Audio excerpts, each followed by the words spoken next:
beaucoup d'être des fidèles téléspectateurs et merci de toujours faire du bien aux personnes désœuvrées. Le docteur Larry est là ce matin pour son exercice habituel, le don de soi et de foi en direct. Bonjour docteur. Bonjour, bonjour à tous ceux qui nous regardent ce matin.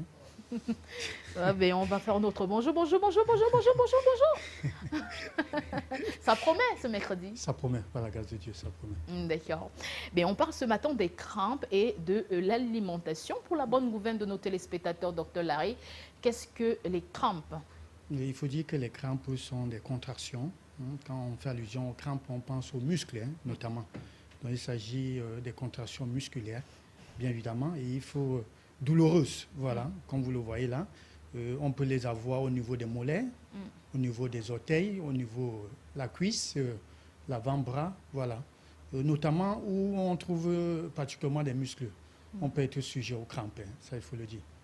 D'accord. Et quelles sont les causes donc des crampes musculaires? Ouais, il faut dire que les causes, nous en avons plusieurs. D'accord. Notamment, il faut parler déjà d'un déséquilibre alimentaire. Notamment, je veux parler des carences en sels minéraux. La grossesse également chez les femmes enceintes, beaucoup plus régulière aussi.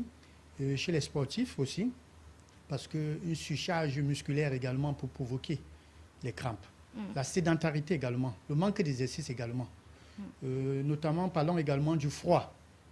Bien évidemment, le froid également, c'est l'une des causes également des crampes. Parlons également des médicaments, notamment des diurétiques.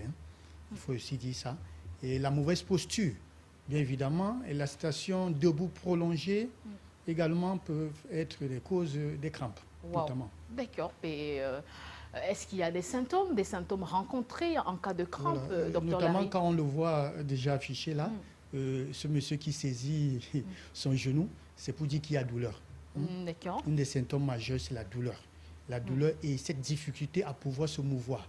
C'est-à-dire, une fois que vous êtes sujet, vous ne pouvez plus bouger. Soit c'est sur le lit, soit si vous êtes debout, vous pouvez facilement vous écrouler. Et là, en ce moment-là, il faut être de repos parce que, notamment, il ne faut pas forcer. Voilà. D'accord. Il ne faut surtout pas forcer. Est-ce que les crampes sont dangereux et nécessitent des examens? Bien évidemment. Bien évidemment. Il faut dire qu'elle est, quand elle est ponctuelle, bon voilà, ça peut encore être dû, comme je disais tantôt, à l'excès d'exercice ou bien un manque de sport. Mais quand cela devient récurrent, là, il faut faire très attention parce que là, il faut consulter. Notamment pour connaître les véritables causes de ces crampes. Parce que derrière ces crampes-là peuvent se cacher des pathologies assez graves. Wow. Neurologiques, assez graves vraiment. Comme chez les diabétiques, bien évidemment. Il faut dire que parmi les causes, nous avons aussi des causes pathologiques. Certaines maladies également peuvent causer des crampes. D'accord, donc il peut se cacher des pathologies sous-jacentes, donc il faut faire Voilà. très attention. Très attention. Alors, docteur, la question que certains téléspectateurs se posent ce matin, est-ce que notre alimentation peut avoir un impact négatif ou encore positif? Déjà, il faut dire que c'est un impact direct. Wow. Voilà. Notamment, je voudrais parler surtout pour ce qui est de mauvais, ce qui cause, qui provoque beaucoup plus. Je voudrais interpeller ceux qui sont accros des conserves, des boîtes de conserves. Légumes, des petits pois, sardines, poissons, en général, tout ce qui est boîte de conserve. Il faut faire très attention. Voilà. Je voulais également interpeller parce que ça également, le manque, quand nous avons parlé des minéraux, bien évidemment, peuvent être également... quand on parle de déséquilibre alimentaire, il faut comprendre la nécessité de consommer des aliments assez riches en sels minéraux. Pourquoi? Parce que je l'ai souvent dit, les sels minéraux sont des pointes et les vitamines, les tôles. Alors vous savez que sans les pointes, les tôles ne peuvent pas tenir. Et là, nous avons a priori, comme sels minéraux que les gens maîtrisent beaucoup plus, quand ils ont des crampes, ils pensent directement au calcium, uniquement du calcium. Non, détrompez-vous, il y a des aliments assez riches en sels minéraux, notamment qui soulagent et qui peuvent prévenir les crampes. Parlons toujours de l'aspect négatif, bien évidemment. Il y a le café, ceux qui sont accros au café, le thé, bien évidemment l'alcool également. Il y a des gens qui boivent même sans manger. Ils boivent plus qu'ils ne mangent, ça il faut le dire. À 6 heures, parfois vous trouvez des gens qui sont déjà dans des ventes emportées ou bien encore à domicile en train de boire. Pour eux, le petit déjeuner, c'est l'alcool. Il faut faire très attention parce qu'à un certain âge, avec la fatigue des organes et tout, là, vous serez beaucoup plus sujet aux crampes. D'accord, donc il faut faire très attention avec son alimentation, chers téléspectateurs. Les fans de shawarma, le hamburger, il faut éviter les matières tout grasses. Ce qui est raffiné, justement, Tout et à les fait. sucres également, les sucres raffinés, bien évidemment. D'accord, mais ce n'est pas exclu, on peut prendre un bol de lait, il n'y a pas de souci avec du lait. Non, il n'y a pas de Du souci. lait avec- entier? Du lait complet, D'accord. bien évidemment. Alors, quels sont les aliments à privilégier, docteur Larry? Voilà, notamment les aliments à privilégier, selon la pyramide alimentaire. Il faut consommer beaucoup plus, comme je le disais, des aliments riches en sels minéraux. Je voulais parler notamment de la banane, voilà, on le voit à l'écran là, ça c'est bon. Les amandes, les grains, les noisettes, l'avocat, ça c'est très important. Les œufs, bien évidemment. Et il ne faut pas oublier les légumes verts, assez riches également, parce que on trouve les calcium pas seulement dans du lait, même dans les légumes déjà pour ceux qui l'ignorent. Donc voilà des aliments qu'il faut consommer régulièrement. Il faut aussi consommer les huîtres. Il y a des gens qui consomment, qui n'ont même jamais consommé des huîtres. Je voulais dire que pour ceux qui ont régulièrement des crampes, voilà les aliments qu'il faut prendre: la banane, les huîtres, ça c'est très important. Notamment les abricots. Les abricots également, ça fait partie des légumes. Voilà, c'est assez riche en sels minéraux. D'accord.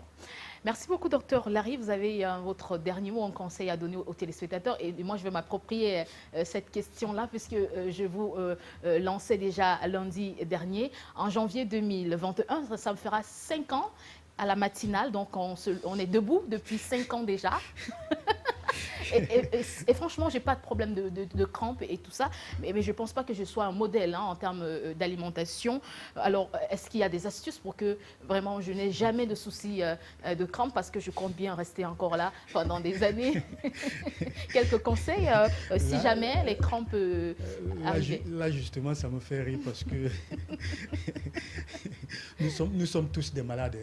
On dit qu'un homme bien porté est un malade qui s'ignore. Donc, il faut faire très attention. Tout à fait. Je voulais dire que s'il faut parler des stations assis ou debout prolongées, forcément, nous ferons des jours.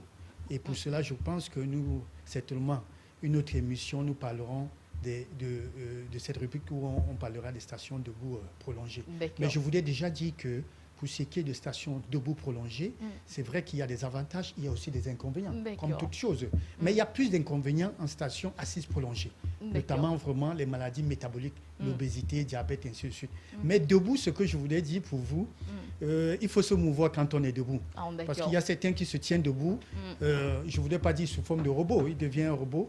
Et ça, je le déconseille parce que de temps en temps, il faut s'asseoir, notamment. Et là où également le bas blesse, c'est que nous trouvons beaucoup plus des femmes ou bien des enseignants en station debout prolongée, mais qui ont des talons. Faites très attention. Même si vous n'avez pas les crampes, attendez-vous aux conséquences à long terme. Donc, ça viendra. Donc, faites attention. Pour les ballerines. Voilà, oui. Ça c'est plus mieux parce que là, en ce moment, les muscles du mollet ne sont pas sollicités. Vous voyez, a priori, il y a des gens même qui montent sur la moto, que j'ai l'habitude de voir et je ris. Ils sont assis sur la moto, il y a des pose-pieds. Mais ils ont des pointes de pied sur la moto. Les talons ne sont pas posés. Mais c'est aberrant parce que vous êtes sur une moto qui vous transporte, mais vous avez plus tous les points des pieds déposés. Mais faites donc attention parce que vous fatiguez le muscle. Une fois qu'elle serait fatiguée, et là, vraiment les conséquences vont en découler. Merci beaucoup pour ce conseil, docteur Larry. On vous souhaite de bien vous porter, que le bonheur et la grâce vous accompagnent tout au long de cette fin de semaine. Bonne journée. J'ai besoin de dire amen. Merci beaucoup. Amen à vous également. Nous allons